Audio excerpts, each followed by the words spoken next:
Greetings from the land of OP! I am Rob the OPGamer, and I am bringing you another build spotlight where I cover not only how to build a thing, but the entire setup surrounding the build from start to finish as well.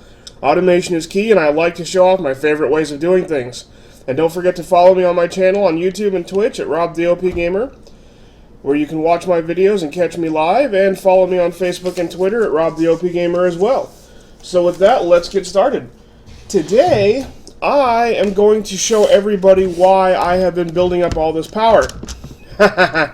So, several build spotlights ago, several episodes back, I decided that I wanted to show off one of my new favorite builds, something I did in my server play world that I thought was just kick-ass as hell, and I wanted to show it off. But it needs a lot of power, so I have spent the last 4 episodes setting up some power sources from thermal expansion. So we covered the steam dynamo with the steam build. I think we did that one first, so we can get steam dynamos going on. And then downstairs we covered the other 3 dynamos. We got the compression dynamo in the corner here on biofuel. We've got the reactant dynamo on the side of the wall here with mob essence and gas tiers. And we have also got the magmatic dynamo from lava power. If you ever come up and see one of your engines black like that, it's because you restarted the world and you're using the Redstone or the Mine Factory loaded cabling. That's probably why. Just give your lever a reflick and it should turn everything on. The cable kind of derps sometimes. But anyway, so we set up all this power. What are we going to do with all this power? Well, this is what we're doing with it. I've got several resonant energy cells set up on each one, and they're all outputting power. I've got these set up to energy modes, send only, on each of these tesseracts. So this guy, oh, I don't have one on this guy. Let's get a tesseract on that guy really quick. We'll just go like this. We'll go disable, we'll go main power, and then we're going to go send only, and then block these guys. There we go. That's how you do that. And then I got the same thing over here, I believe. Yep, we're good there. So these are all sending energy out. Let's make sure these are orange. Yep, that's good. And I do cover these energy cells. I'm not going to get into these energy cells and these tesseracts right now. If you want to see how to make these, I do cover these in basically every video I do with these engines. So just make sure these are all configured properly. That's looking good. And this guy also needs a tesseract. Let's put one. Unless I put one underneath of him. Oh, I did. Cool. Enabled low, sending only. Let's disable you completely, I think. There we go. Alright, so we got all the main power. What are we doing with all this power? Well, the thing is that each of these engines outputs 80 redstone flux per tick when they're being used. Right now they're at 4 because they're in idle mode, because this thing is full. This power is completely full up, so it doesn't have anywhere to send the power. So it's consuming its resources, in this case steam for the steam dynamos, at a very much reduced rate because there's nowhere to send the power. It still consumes it, but it's just not as fast and doesn't consume as much. Keeps it idling, 4 redstone flux per tick. But they max out at 80, as you can see in the tab there. Maximum power 80 a tick. 1, 2, 3, 4, 5, 6, 7, 8, 9, 18 of those guys.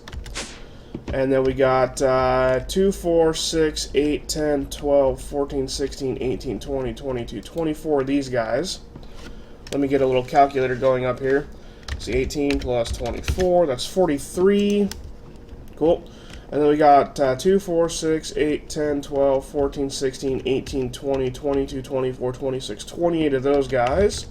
So we'll go plus 28. That's 71 engines. 2, 4, 6, 8, 10, 12, 14, 16, 18, 20, 22. Another 24 on that wall. So we've got a total of 95 dynamos going on right now, which is a hell of a lot of power. So that times 80 is 7,600 RF per tick. So that's a good bit of redstone flux. Redstone flux, excuse me. So basically what this means is redstone flux directly converts to Buildcraft power. All you need to do is put a cable between it and the Buildcraft, or the thermal expansion machine that you're sending power to it. So if you're powering, like what we're going to be doing is a mining well carriage. Yes, it is time to tear up this bitch of this world. And what this means is that 7,600 is basically 760 millijoules per tick. Okay? A mining well, which is what we're going to be basically using today. Today is going to be the mining platform Mark II. Mining well is awesome, and all you need to do to get this guy going is it directly converts. Let me just throw a tesseract against him there, and I'm going to just show you. Actually, you know what? I'm going to save a tesseract set up for myself for power. So let's go disabled, and let's go blocked, receiving only. That's good. And then we'll shift click this guy off there. There, he keeps the settings. So you can see he's not actually digging this tree. Why isn't he digging this tree? Well, you need to put a energy cable between him and the tesseract in order for him to actually dig the tree. Bam! There, dug the tree. And it spews all the shit out on the ground because I didn't set anything up for that. Woo! Shit fountain! Alright, let's get rid of that. So basically, that's how that works out, and that's how you're going to feed power. You just need to make sure to put a cable between you and whatever you're giving power to. You can use any of the thermal expansion cables. I've got a redstone conduit here. You can use instead the hardened cables or the leadstone flux cables. Just keep in mind that they don't send energy as much or as fast. So I'm going to get up here really quick. I'll just go ahead, I'll go ahead and cover the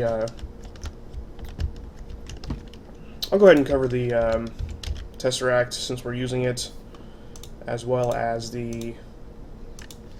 I just threw an angel block on the ground. Cover the tesseract as well as the cable here. This guy is going to be a redstone energy conduit with 200 millibuckets of redstone, destabilized redstone in it.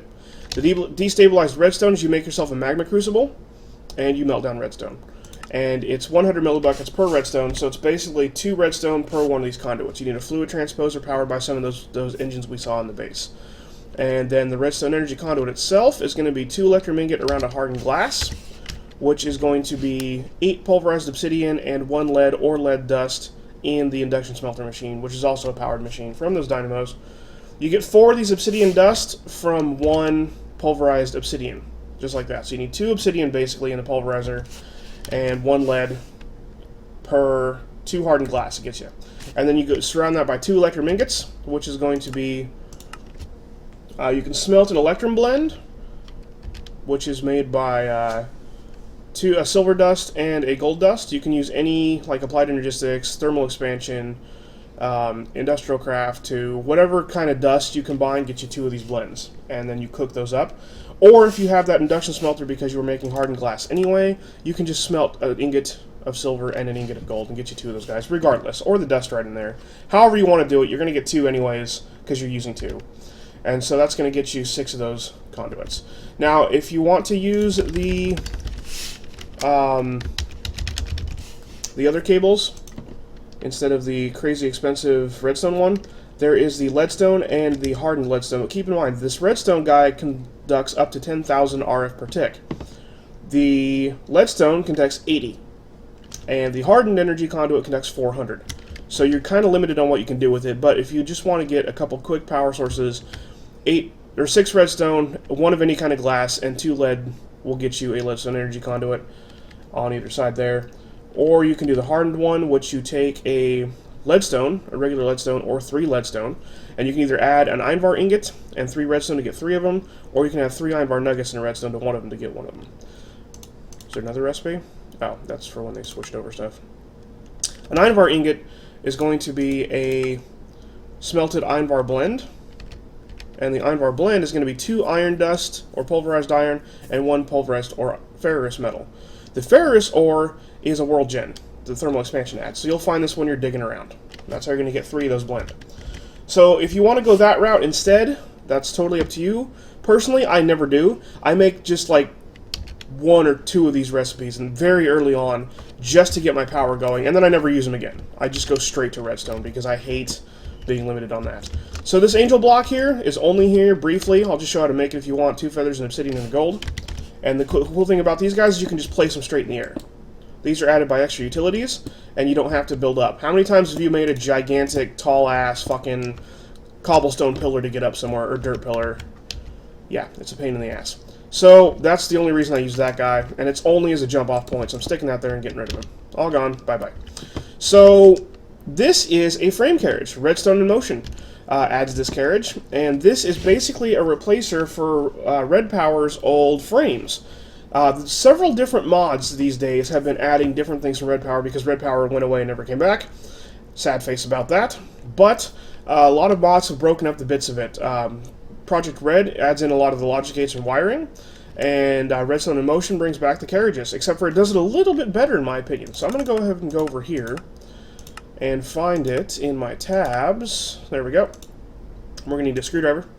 The different carriages do different things. So the orange carriage is just like the old frames, where they move anything that they're touching. Anything that they are directly touching, they'll move.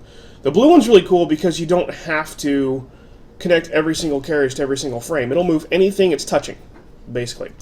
That's dangerous, and I'll show you why. Wow, I've got a really fucking full inventory. Jesus. Let's get rid of you. We don't need you for now. And actually, we don't need the dynamos anymore because I've already covered all those guys. So we'll toss you guys. That'll do us for now. Alright, so basically this guy is really cool. I'm just going to show him off because I like him. He's really awesome. And we're going to stick an engine on him. There we go. And I'm just going to place him right down right there. And we're going to get a button. And I'm going to stick a button here. And we are going to just put some bricks. There we go. There's a brick, there's a brick, there's a brick, there's a brick. Now, with the regular frames, or I'm sorry, the regular frame carriages, they will only move what they're touching. So with the orange guys, you have to like touch every single one with a frame, just so they're directly adjacent so he knows to move him. The blue ones will move anything touching themselves and anything touching themselves. So he'll move this guy because he's touching him, and then he'll also move this guy because he's touching this guy that he's touching. And it will go on until he doesn't touch anything, until he hits air. So basically we can just right-click this guy, it'll move the whole thing. Pow. Just like that. Bam. It's amazing. Now, this isn't going to work for our build, and I'll tell you why once we get there. But this basically is not going to work for our purposes today. But just keep in mind that's an option for if you're not trying to dig. Because it can only move, there's like a certain number, or a certain set amount of stuff it can move. I think it's 5,000 blocks. 5,000 carriages or pieces attached to carriages is the maximum for a carriage frame. So basically you can't move the entire world. That would be really insane. And it would probably crash any world you ever moved. The yellow guy and the green guy and the purple guy, I don't know entirely what they do. Carriage blocks in the exact pattern prepared. This carries a straight line of blocks, so he will move anything that's in a straight line ahead of him. And then the yellow guy is a cuboid of a world. So you make a cube, basically. You sit here and you go like this. Right? And then you do this, and then you do this, and then you do this. And then you do this, and then you do this. There we go. So you get a 5x5, let's say, and then you do this, and then you do this. And that's 3, 4, 5. And then you do this, and then you do this, and then you do this. So basically you make your cube, right? Once you complete the cube and it's completely enclosed, like so, right? Anything inside the cube will be moved. So in this 3x3x3 pattern that this 5x5 5x5 will enclose, anything in that 3x3 will move, even if it's not directly touching the sides of the thing. The carriage will basically say, okay, go from this wall to this wall, and this floor to ceiling, and that wall to that wall, and move everything inside of it. And the reason why that's really cool is because it won't move anything outside of it. So if you want to pick up and move your fucking base, that's how you do it. Like, if I wanted to move my base down there, I could put a floor and ceiling and walls around my whole base and pick it up and take it somewhere else. Which is really fucking kick-ass, because it basically would hold every single thing inside there for you, and you'd never have to touch anything again. You wouldn't have to empty your chests, you wouldn't have to move your cabling or pick up your pipes or nothing. It would just pick your whole base up and go. Now, that can be dangerous as well, because keep in mind, again, 5,000 block limit. I build big, sometimes that's not so good. So, yeah. Let's hit F9, I think it is. Yeah, there we go. There's our chunk boundaries. So let me make sure I'm in. Let's hit F9 again. There, that's beautiful. I'm going to build straight out to the chunks, and I will tell you why in just a second here. There we go. We actually don't want an entire 16 by 16, but I'm going to build straight up to a chunk line. There we go. So we'll fill this guy. I think our wand will actually help us out. Oh no, the wand doesn't work on this. The builder's wand does not work. I always forget about that. Oh, it does work now. Didn't used to. Wow. Okay. We are rocking and rolling now. That kicks ass. That didn't used to work. Maybe it's just the creative version because I'm using the creative version. Somebody in the comments might let me know. If I get popular enough, people actually start watching my videos. Somebody may let me know if this works for regular. I could test it later, probably. There we go. So there's a 16 by 16 platform of this carriage. It's covering one entire chunk area. So we'll go ahead and put this guy away. This carriage itself is going to be made out of 8 carriage frameworks and 1 orange die, or apparently an orange stained sapling. The carriage framework, oh, that's going to get you 8 of those guys. The carriage framework itself is made out of 6 carriage panels. Each carriage panel is made out of 8 sticks surrounding a carriage crosspiece. And the carriage crosspiece is just 5 sticks in an X pattern. So that's how you're going to, it's just a lot of sticks. That's really all the carriage frame is. We're going to use a carriage engine. There are several different types of these things. The carriage engine moves with the carriage. The carriage motor moves the carriage while staying put. The carriage controller moves according to Computercraft control, so this guy is what's going to interface you to Computercraft. Don't ask me how to do that. I don't play with Computercraft. I'm not a coder, and it's terrible time for me, so I don't know how to do that. The carriage translocator teleports the carriage to a remote position. I think that crashed my world when I tested it, but I might have done it wrong, so I'm not going to cover that either. The carriage motor is just like the old Red Power motors in that it will move the entire carriage but stay put itself, so then another one would have to move it back into place. So then you do your inchworm drive thing. But this is what makes this whole thing delicious for me. This is what I always wished for back when Red Power was a big thing, back in 1.1.3.1, I think was the last version we had Red Power. I was just so into this idea. I had this idea way back when. I'm so glad that Redstone in Motion did this, where this moves with the carriage. So when this entire carriage moves, the engine moves with it. There's no need to inchworm, nothing. You just give it a signal and the whole thing goes. You saw it a second ago when I was using the blue guys for demonstration and moving that whole block. The whole thing just moves with it. This guy, the difference is that the inchworm motor that stays put when the carriage moves is a lot cheaper. You get a block of iron in the center, which is 9 iron ingot, and then you get 4 furnaces, which is going to be just 8 cobblestone in a circle, and 4 blocks of redstone, which of course is your 9 redstone in your crafting grid. So that's how that's going to work out. It's a lot cheaper to do, but you would need 2 for every direction. North, south, east, west, up, down. 12 fucking engines. Who wants to do that? So I certainly don't. So instead, how about we use 2 engines? We're going to use just the regular carriage engines, which is going to be this guy here. And he's going to you take one of the motors that you made and you surround it by redstone torches. That's it. So just make 2 of those guys. That's all you're going to need. So I make 2 of them because they do. One side does still need to be connected to the carriage. So let's back up over here. I'm going to also do this. Let's go 1, 2, 3, 5, 6, 7, 8. I'm going to make half of this in a line over here and half of this. No, we just need that side, but whatever. 1, 2, 3, 4, 5, 6, 7, 8, because I'm neurotic and need to do this in such a way that it's perfectly symmetrical, or I will flip out and go insane. So, okay, so let's go back here. Let's find a nice space with some nice wiring. I'd say let's go right there. Does that look good? Yeah, it looks good. So that's that guy, and then that guy. Jess? 3, 3, 3. Yeah, okay, that's good. Except we don't want this guy here. We want to do that, and then we want to do that, and then we want to do that. Why did we do that? Because this is our up and down motor. This guy's going to be what we do to move the carriage up and down if we decide we need to, but we probably won't. So, because I'm going to show you guys how to do something even more awesome. Let's see here. Well, maybe. No, that's going to work out. We'll just do that. So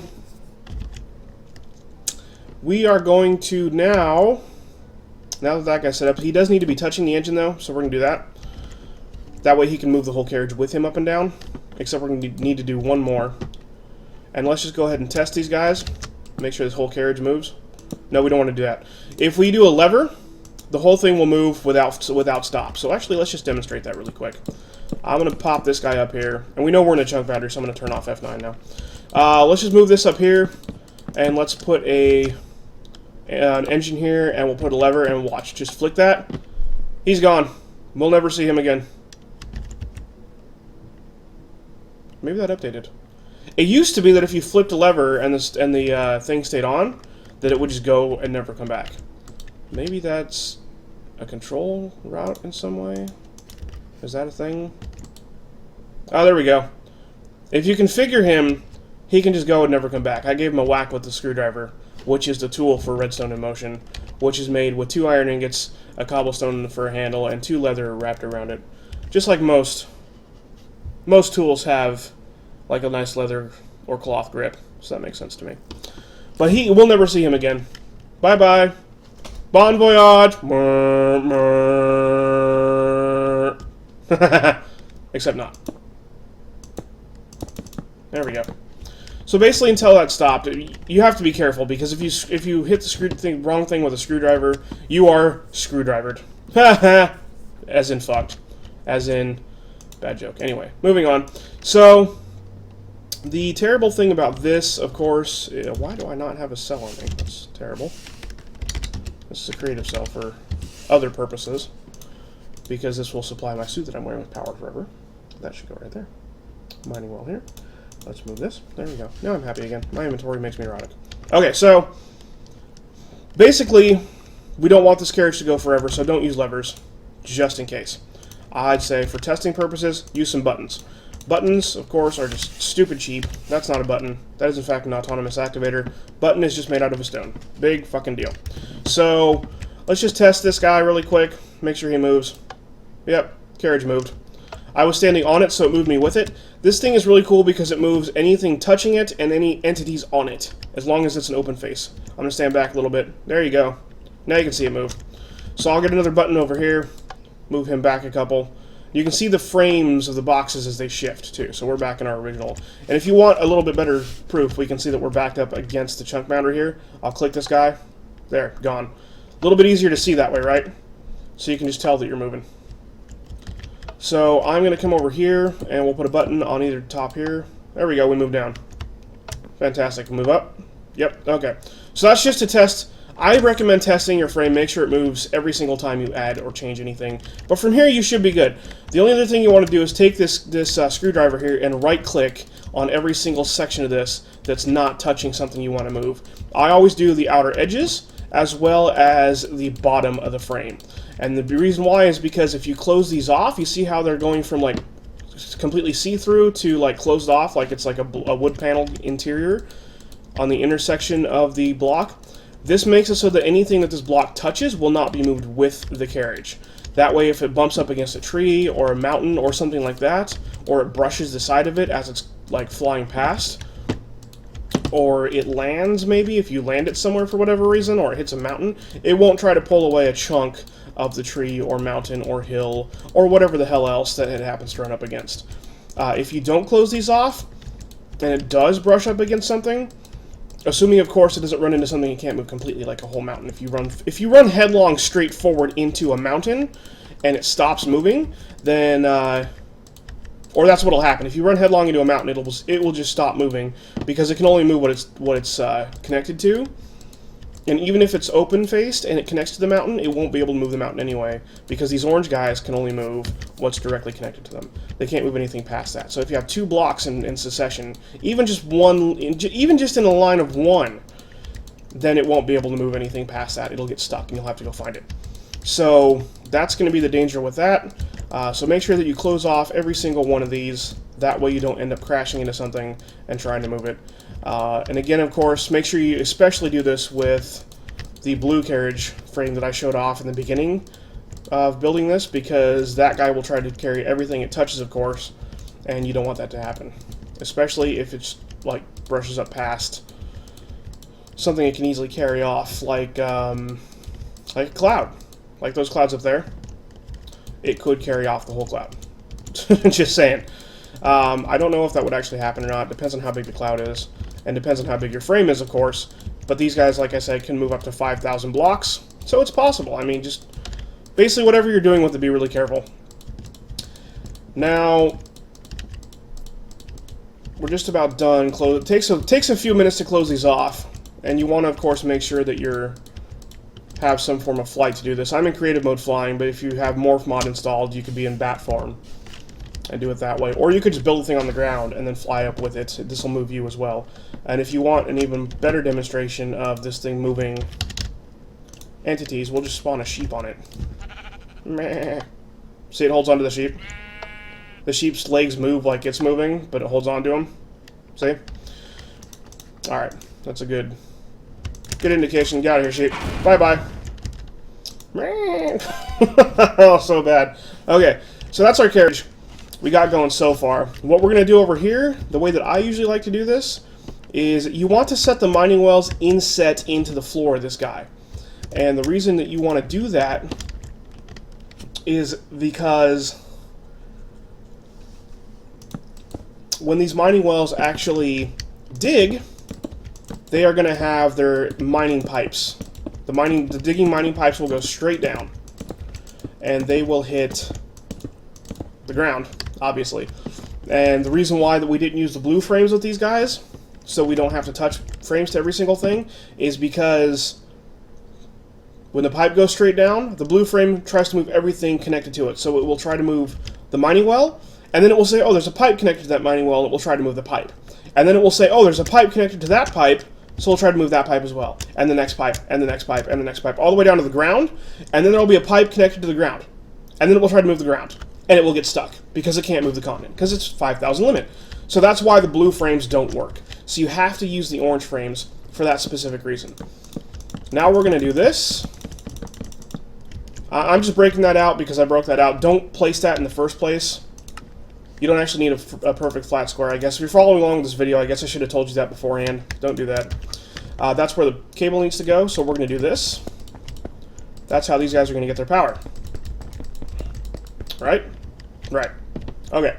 So, now that we got that set up, we need to make sure that we're touching all of those cables with a frame. So what we're going to do next is, let's see, how do I usually do this? Because right now, this is going to move these and leave the mining wells there because this frame isn't touching anything. And in actually, to be completely honest, you probably don't even need these frames either. But I'm gonna leave them there because of the fact that you also need ender chests, and we'll get to that in a second. So, actually, you know what? I'll just go ahead and grab ender chests right now. Ender chests. We're going to put an ender chest on these guys so that they can dump off into them. You can use pipes if you want to make a pipe system to dump into one ender chest. You don't want to make all these ender chests. You can pipe straight into one ender chest, but I like to do it directly because this thing will be moving really quick. And I don't mind farming the extra blaze rods because an ender chest requires 4 blaze rods each, a piece of wool on the top, 2 obsidian, an ender pearl, and a chest, which is 8 planks of any kind. So I don't mind making all the ender chests for it. I'm going to leave it white, white, white, but of course you can color it however you want. And down here, I'm going to set this guy to destroy stuff. That's right, we're destroying everything we're getting. So, let's grab a... Actually... Let me grab another ender chest again. And I'm going to get an item duct. And we're going to pop you out and put you like that. That should do us good. And I'm going to get a servo. And we're going to upgrade you. Servo, upgrade you, servo. Oh, pipe, servo. Pipe, servo. And pipe and servo. And the reason we're doing this is because I'm going to be voiding all this shit that comes in. Because I don't actually have... In this build... This is a build spotlight. This is a test world, obviously. I'm in creative mode and cheating, so I can show off the build. But this base is a fake base. It's just there for looks. I don't have an actual sorting system or anything sort of set up in there. If you were playing this in a real world and you're building this for mining purposes, you're going to have a sorting system set up in your base to handle your loots as they come in, obviously. And that way, you know, the ender chests, as the mining wells dump into the ender chests, it'll be being pulled out into your base and into your sorting system. I don't have a sorting system, so I'm just voiding this shit. It's going to be very painful to watch, but this is a creative and test world, so whatever. Who cares? No one cares. If you care, not even you care. Don't pretend like you care. I know you don't. So we're going to wrench all these guys to pull out. These guys will automatically pull out in stacks, so that's cool. Let's just go ahead and set him to disabled. And disabled. And disabled. Disabled. Disabled. And disabled. There we go. And we'll get a trash can. And we'll just put a few trash cans in here. Doink. Doink. Doink. There we go. So everything should get trashed. And actually, you know what? I'm going to pop this guy out of here and put him down there just so it can more easily get down to the trash cans. And in fact, we don't even need that. We'll just do this. That looks good. There we go. So all that shit's getting trashed. The mining is going to be getting trashed, but you'll be able to see it coming in because I'll open the chests, and you'll be able to definitely see as it comes in and how fast it digs. That's going to be the key, is how fast we can make this fucking thing dig. Mining wells can take up to 50 millijoules a tick a piece. We're using 16 of these guys. That means we're looking at 500... No, wait. 800... Each of these guys? Hang on a second. 16 mining wells times 50 millijoules per tick. Yeah, 800. I was right. 800 millijoules per tick. So all those engines in there, we're generating... That's 8,000 RF per tick, by the way. So all those engines we made in that base, or not engines, excuse me, all the dynamos we made in that base, we said we were doing 7,600 RF. Yeah, we're still 400 RF a tick short. So this thing still isn't even going to be at maximum capacity. All that power we made in the last 4 episodes, still not going to be at max capacity. Sour about that. Oh well. Moving on. So let's go ahead and drop these guys here, because we want to be able to hold the chests in place so that they can move with the frame as well. Alright, and then we're going to do 1 up and over. So this guy's going to come down. And then I'm going to pop out... Okay, let's see. So this frame is holding this cable. This frame is holding this mining well. This frame is holding this chest. This frame will be holding that guy. Okay? And then I'm going to put a tesseract. Actually, before I do that, that's going to be dangerous. We don't want to activate this premature. Oh, the mining well. I never showed off the mining well. 6 iron ingots, an iron gear, a redstone, and an iron pickaxe. The iron pickaxe, of course, 3 iron and 2 sticks, like any standard pickaxe recipe. Iron gear is 4 iron ingots around a stone gear. Stone gear is 4 iron... I'm sorry, stone gear is 4 cobblestone around a wood gear, which is 4 sticks. So there's the mining well. Toss that, we're done with that. Toss that, we're done with that. Yeah, so tesseract right here, I recommend. And I'm going to set him to need a high signal. So you see how he turned off? But he's still got his ender graphics in the center, which means he's set to a frequency and he's ready to go, but he's off. That's why it's solid black on the outside rim. If you see the one I'm holding in my hand, it's got the sort of clear green inside going on. See that? Because it's not set to anything by default by itself. So we'll put one there. I like to put one on either end. Personally, my just preference is to put one of these guys on either end. You could, however, stick one in the center if you wanted to instead. Put one here and not have 2. But the reason I do 2 is because I like to go up and over on the edges for symmetrical purposes, because, again, I'm insane. I probably mentioned this. Anybody that's watched me probably knows I'm really, really nuts with this, but I don't like that. Especially because this is a 16-wide platform. There is no exact center. So it drives me insane. So now that these guys are set to require a high signal, these won't activate when we place the cable down here. See that? Nothing happened. Cool. That's what we want to see. That's all you need to do there. We'll pull one up and over here, just like that. And just like that. And now that the tesseract has a frame, and that cable has a frame, that cable has a frame, these guys all have frames, now this whole thing can be moved with those basically boom arms that we just made. And of course, as we placed a bunch of frames now, we don't want to forget to go through here and close these off. And missed this guy. There we go. So just close off all the outside edges as we talked about earlier, and you'll be in great shape. There we go. Now, for the control side of this thing, what we're going to do is we need to get the way that we want to move the carriage. Let's do a quick carriage test. Yay, we're moving.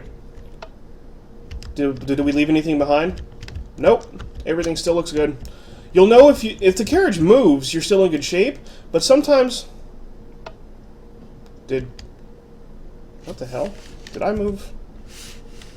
Oh no, I just wasn't watching properly. Sometimes if you have everything connected up, the carriage will move, and you'll think, sweet, the carriage moved. But if it moved and you weren't quite ready, it might leave something behind. Let me just demonstrate that really quick too. I'm going to grab... Let's grab that engine again. Carriage... engine? Yeah. Let's just demonstrate that really quick. So be aware of this when you're building this thing. I'm going to put a cable here and a cable here. Okay? And let's get a button. Do I still have a button? I do have still have a button. Stick a button right there. Now, this is a really simplistic example, and obviously you're going to look at this and go, oh, this cable isn't touching a frame. It's not going to move. And that's true. But let's actually go from this side. This will move in the direction you push the button to. So if I push it from this side, it's going to move that way. If I push it from this side, it's going to move that way. So it moves the opposite direction that it receives the signal from. So if I click this guy, it's not going to go anywhere. Nothing's going to happen. Why is nothing happening? Because he's not connected to a frame, and this carriage is connected to this one, but this cable is in effect blocking this cable. So when he tries to move this cable goes, hey, I can't go anywhere, there's something in my way. That would be the same case if this was here. It'd be the same deal. See that? Doesn't matter if it's another cable or a block or whatever it is, not going to move. However, it will move from this way.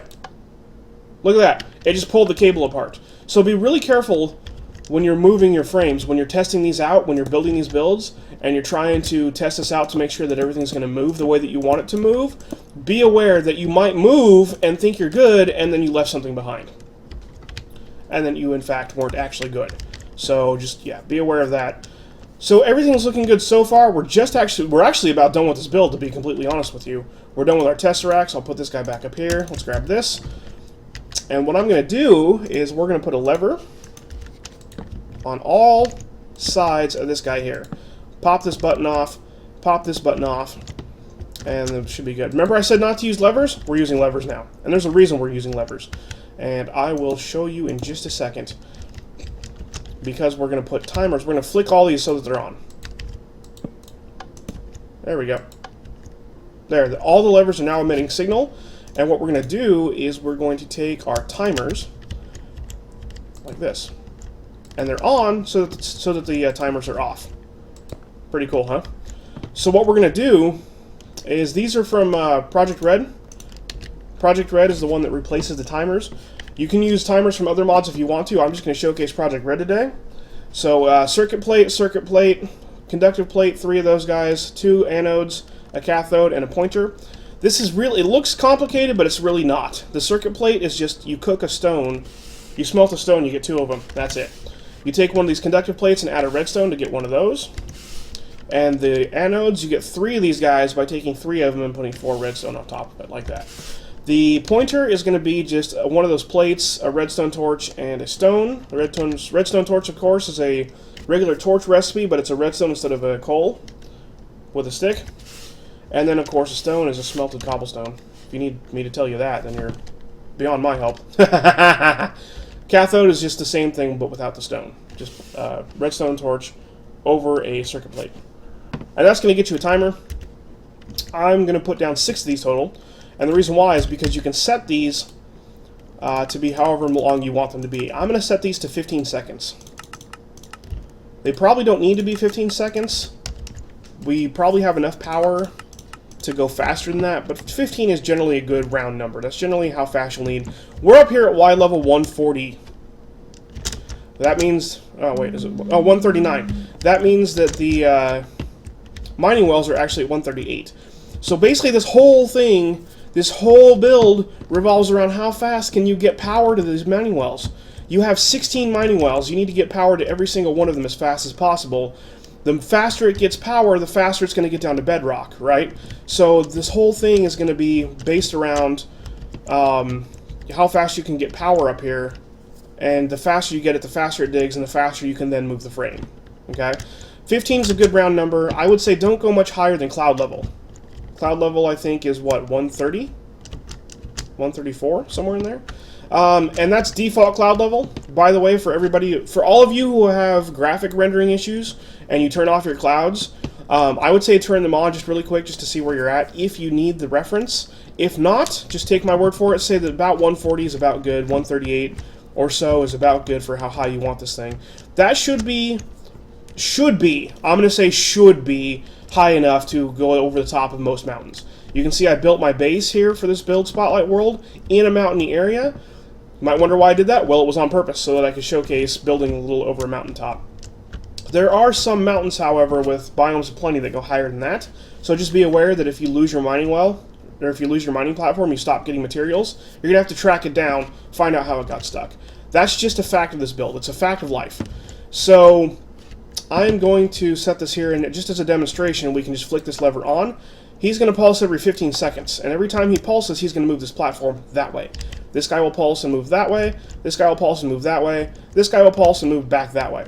And I'm going to just set him down by like 10 seconds so you can see it a little bit. Let's go back on it. Let's go to 5.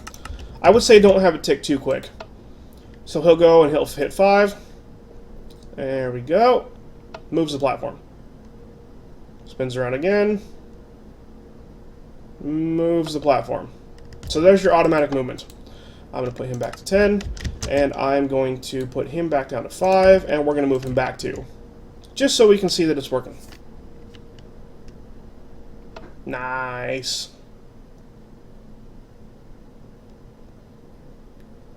Very cool. So we can tell it's working, just flip the lever off. And then we're going to do the same thing with this guy over here. So I'm going to grab him, and we're going to put you here, and you here. Uh-oh, this guy didn't move right. He is facing upwards. Wayla, what am I looking at mod, shows you the in and out. So that's Wayla doing the input on the inside and the output on the outside. So we'll just grab... Can we use this guy? No. Oh, Project Red has its own screwdriver, which is this guy here. Oh wait, that's Red's logic. What does Project Red use? Do you just right-click with an open hand? Is that a thing? No? Let's see if it has its own. Project... Oh, it does have its own screwdriver. There we go. Oh, blue dye and 3 iron. Is it called screwdriver? Yeah, it is. There we go.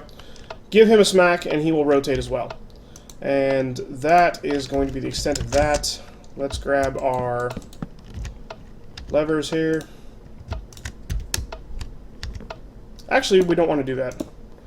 Let's go ahead and put that there. There we go. Yes. Okay. My bad. You don't even need to... This doesn't even need to be here. Nuts to that. So we're done with the timers, and I think we should be done with the levers, but I'm going to hang on to that anyway. So that'll give you the ability to move your carriage up and down, so that if you need to track it down and move it up over a mountain, or move it down under something, you have the ability to do so without too much of a problem. I tend to set these guys, for just movement's sake, I tend to go with 5 seconds. If you want them, if your tick rate's really good on your server, you don't have a lot of lag, you can get away with doing like lower, like 3 seconds maybe. But that's how you're going to move your carriage up and down. Alright, next what we're going to do is we're going to get a NOR gate. N-O-R, NOR gate. There we go. NOR gate, Project Red. These guys are pretty easy to make as well. You're going to use 4 of your circuit plates in the corners, 3 of your conductive plates, an anode in the top, and then a cathode in the center. We covered how to make those with the timers. These guys are cool because they will always input from the one side unless they receive a signal from any other side. So if we take our lever here, we can see that if we stick a lever here, he'll turn off on that side. Or we can do it here, or we can do it here. Doesn't matter. He will always output unless he receives an input from any of his other sides. So what we're going to do is we're going to place these down like so that it keeps the timers off unless they receive a signal. Pretty cool, huh? And that's how we're going to manage these a little bit better than with levers, so we don't always have to be flipping levers, because we don't want to have to always flip levers. Right? You want to come up here and flip levers? Be my guest? I don't want to. So what I'm going to do is I'm going to take, let's grab a structure pipe. Structure pipe. And I'm going to put a structure pipe, let's do the corners. Let's do one here. And one here.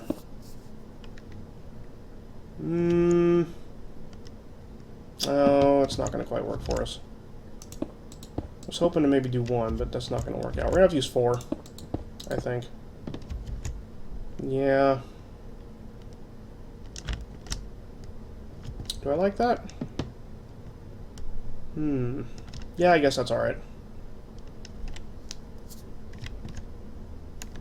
Yeah, it'll be good. So, a cobblestone structure pipe is from Buildcraft. It's part of Buildcraft transport pipes. You put a gravel in a cobblestone pipe. Cobblestone pipe is 2 cobblestone around a glass, gets you 8 of those guys. So cobblestone pipes are not that expensive to make. So we're going to toss that, and we're going to get an ender chest again. More ender chests, which we already covered earlier. We're going to stick one here, and we're going to stick one here. Like that. Okay? And do the same thing over here, and like that. Cool. So now what we're going to do is second guess ourselves. Not sure I like that. That'll be fine. What we're going to do is we're going to come down here, and this is going to be our control area. So I'm going to go like this, and we're going to do ender chest, ender chest, ender chest, ender chest, and I'm going to grab, let's say, a ink. I'm going to stick an ink in the center guy, and let's say a rose in this center guy, and a cactus in this center guy, and a lapis, let's say, in this center guy. And it doesn't really matter which chest gets dyed what color. Let me grab a bone meal really quick. There we go. Doesn't matter which chest is which color, just notate up here which way you're going to do what. So keep, like, spin your map around so you can see which direction you're facing. And let's grab an ink. So to move, what's this? This guy's going to move us north. To move north, black. Okay. Cool. And then to move south, yeah, to move south, let's go blue. And then to move east, we're going to go green. And then to move west, red. Now, none of this really matters too much, to be completely honest with you. This is just how I like to control my platform, because I don't like to have to come up here all the time. I like to just be in my base and just flip signals. You can use... There's wireless redstone, like this. This wireless transmitter from WRCBE Logic. Wireless redstone receiver and transmitter. You can try to use those if you'd like. They don't really work. When the carriage gets moved, actually I can demonstrate that too really quick. Because you'd say, why won't you use wireless? Well, here's why. Because, let's get 4 of these guys out. And let's put a wireless. Here's a receiver, and here's a transmitter. And we'll put our transmitter right here for a second. That should be fine. And then we'll put our receiver. Doesn't really matter where the receiver is, to be completely honest with you. And we'll grab our carriage engine. Moves with the carriage. And we'll turn off the rain. And we'll stick this guy down. Now here's the thing. The way that this works out is it transmits the signal. I don't know why that didn't transmit to there, so we'll just set these to 1 really quick. There we go. So it transmits the signal wirelessly, so you don't have to connect a cable, right? So you might be thinking, why do that? So let's say we turn this on. Let's say we come up to our base, we want to turn the entire mining platform on. We flip this on, say, okay, mine. And it's mining away, and it's doing its thing. And then, let me get a button here really quick.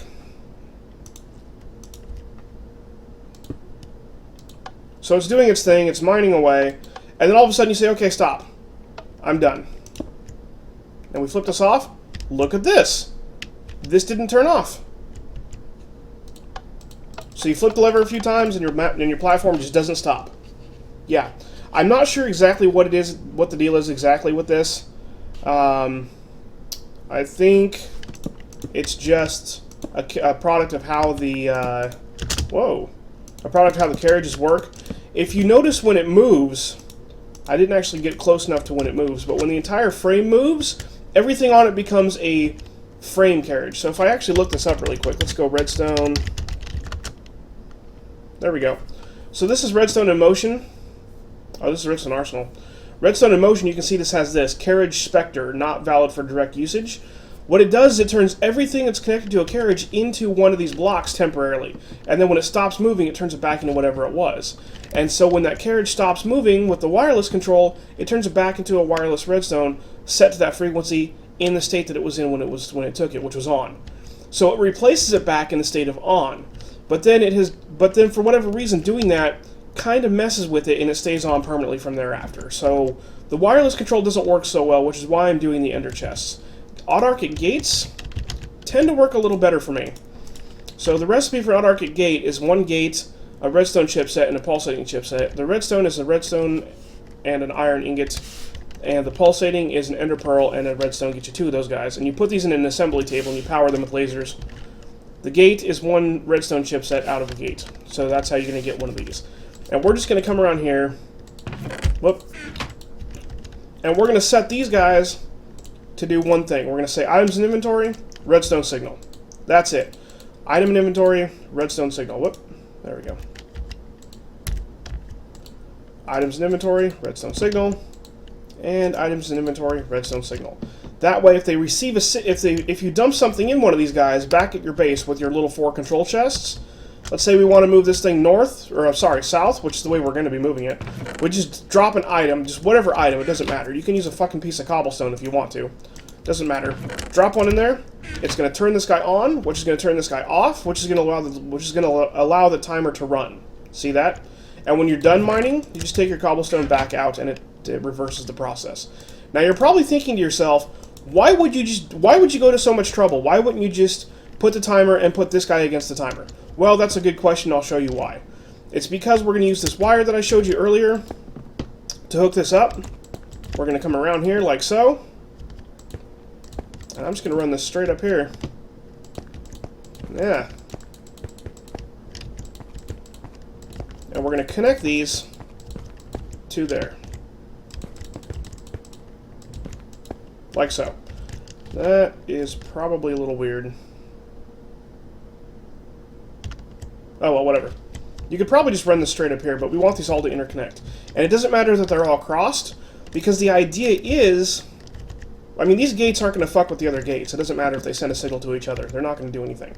But the idea is that when this autarchic gate turns off this NOR gate to turn on the timer, it's also turning on a signal to the wire, which is going to turn on your tesseracts, which is going to allow the thing to mine. See that? And with that, this build is basically done. I mean, really, you don't need much else. This is going to control... This is going to allow you to move up and down. This is going to allow you to go back and forth and side to side and mine and all that kind of good stuff. And really, you don't... Actually, you know what? Let's grab our slabs here. Let's cut this off, because I don't want to do that, because we don't want to mine when we're going side to side. What is the... There we go, green. Pow. And you just use a saw to cut those in half. I mean, a saw is going to be your 2 sticks and your 3 tool rods and your diamond, and your stone rod is going to be 2 stones. Get you 4 of them. And then you can just cut up bricks into slabs, and you make these micro parts so that this won't convey a signal back and forth from this guy. So if we put something in here, this will turn on and activate that, but will not activate the wire. See that? So we don't want to dig when we go side to side. We don't want to do that.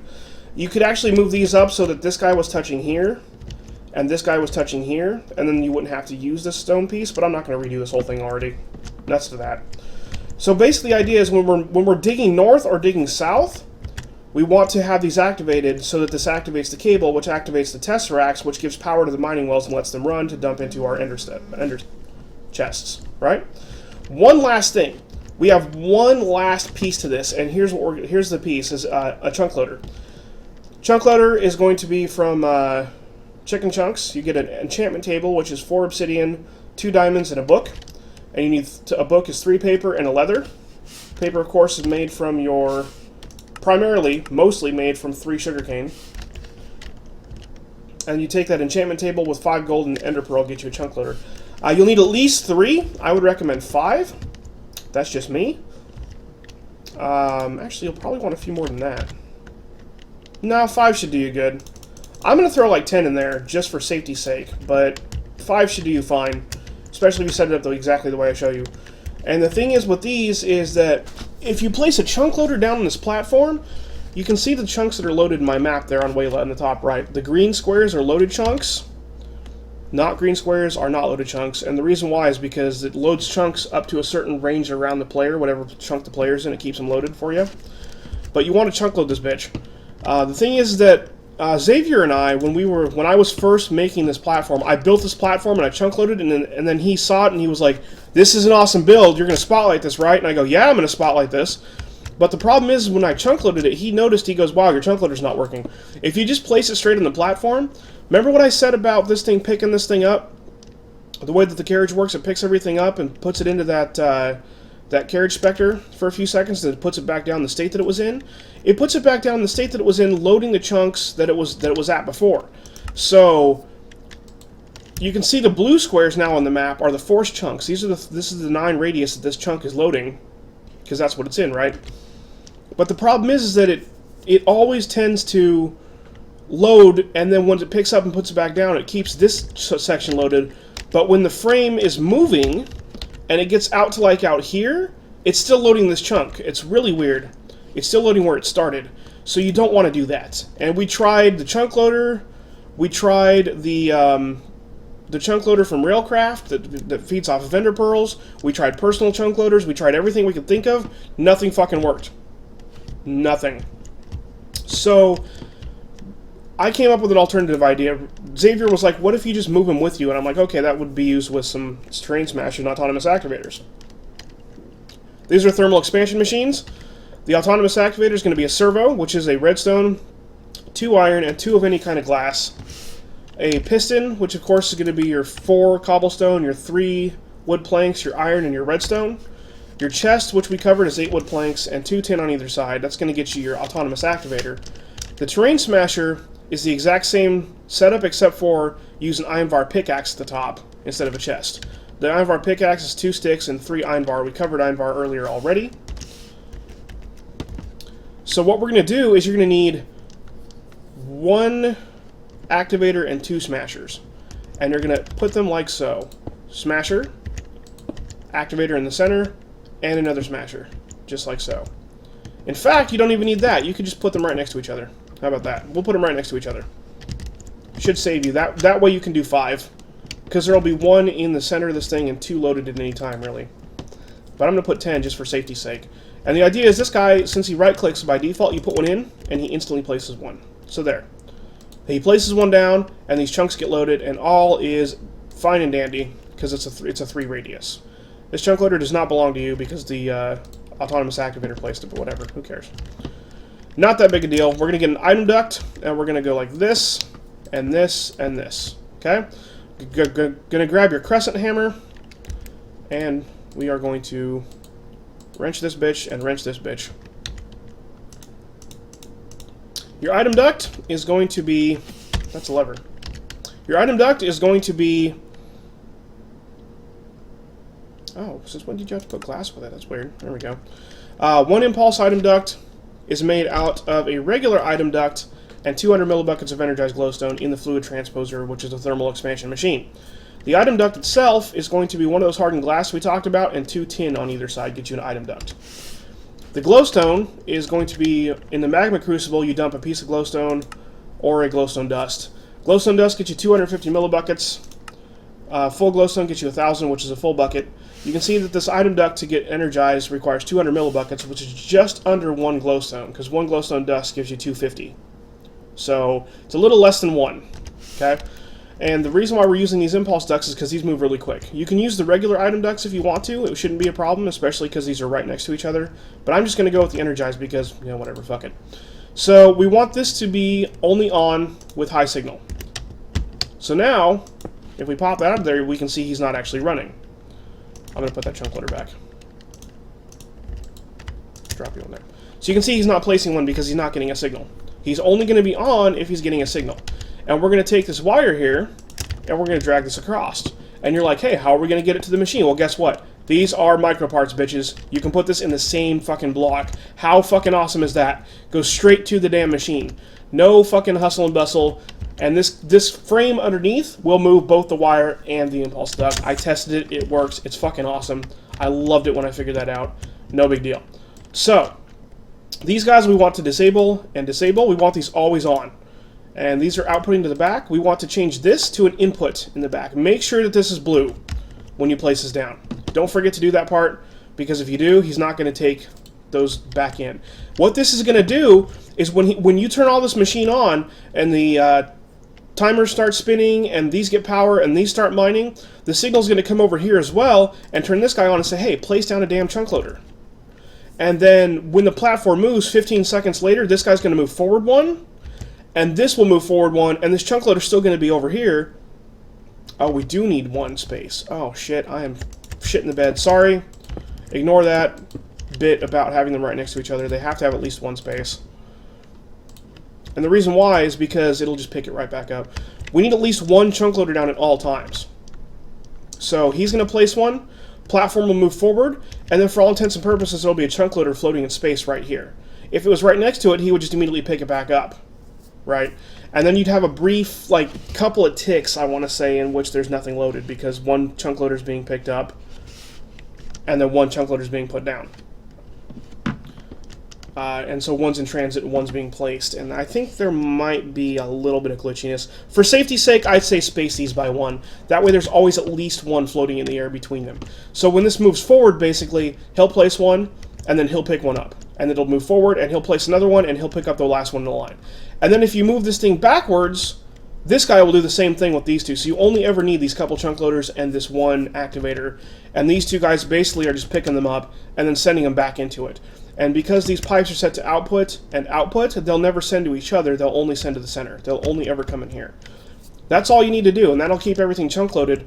And you saw when it placed the first one down a few seconds ago in the video that the blue forced chunk loads came up on the map there.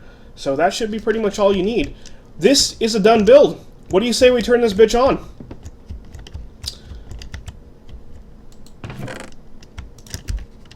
Bam! You see that? Did you see how fast that went? I'm going to pull out a little bit here. Fucking clouds are in the way. 15 seconds later, this is going to move. Because these are even with the platform edge itself, when it moves forward, the pipes will disappear. Bam! Look at that. Look at that! Look how fast it fucking digs! I'm going to come all the way down here. Yeah, we're hitting bedrock easy. Easy. Let's wait for this to move again. Let's get down here and wait for this fucking... Let's see how fast it goes. Wow! Bam! 2, 3, 4, 5, 6, 7. Okay, so we could probably cut the timers in half. This is working fast enough that this could probably cut this in half. We could probably set those timers down to like 8 seconds. I probably wouldn't set them much lower than 10, to be completely honest with you. Personally, I wouldn't do more than 10, but or less than 10. Excuse me, at the most. You know what? Let's go ahead and set it to 10. Let's set you. Boom. Let's set you. Actually, these are the left and right. These are just for moving the thing, so these can stay at 5. Left and right stays at 5, I think. Oops.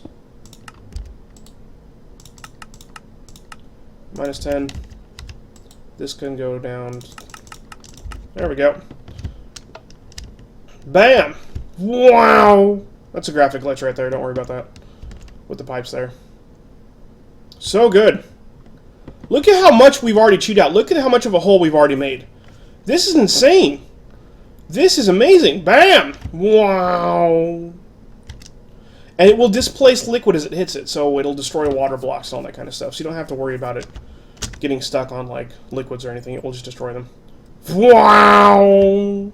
Look at how much fucking shit we're digging out. I'm voiding all this, but if I wasn't, this is... we're in a mountain range right now, okay?